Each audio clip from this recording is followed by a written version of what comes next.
Ayan guys, nakuha ko na yung first payment sa akin ni YouTube. Ayan.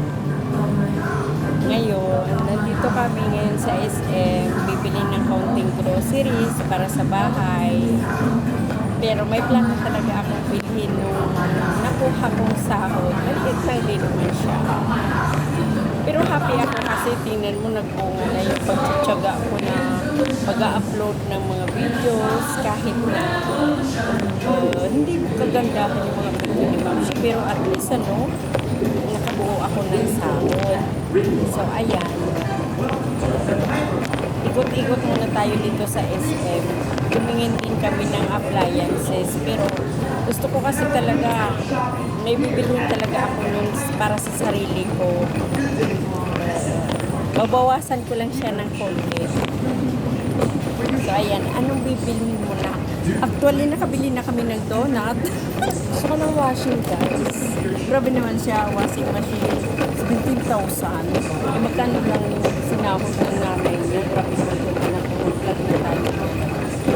So guys, panoorin ko. Tulak-tulak.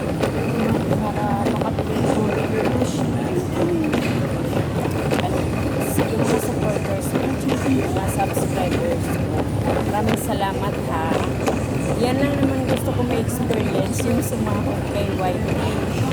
So ayun, nakuha ko na siya. Masaya, masaya. Huwag na tayo magtuwa ng malaki. Sa akin ba, at least mayroon. Diba? Kasi ay, ako yung ikot. Isa naman, walang na pala. Dapat magtuwa. Sa bagay, sabi nga daw ni Joy, kung ano yung hinili mo, lakihan mo na. Lakihan na natin. Joke. Oo, yung palad niya talaga. Napakapalad mo. Dahil mapalad tayo. Dahil mapalad tayo. Kumuha ka nga anak ng toyo. Toyo, tika tayo. Pag-iwi.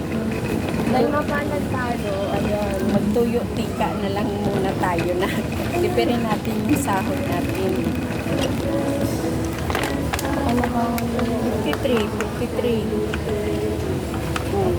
Ganda sa bote. Mamaya natapon pa yung Popsi. Ato card. Ato card. You're so hot.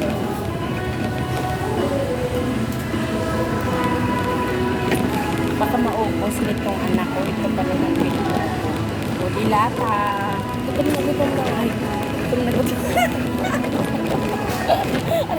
Sakay. Good shit.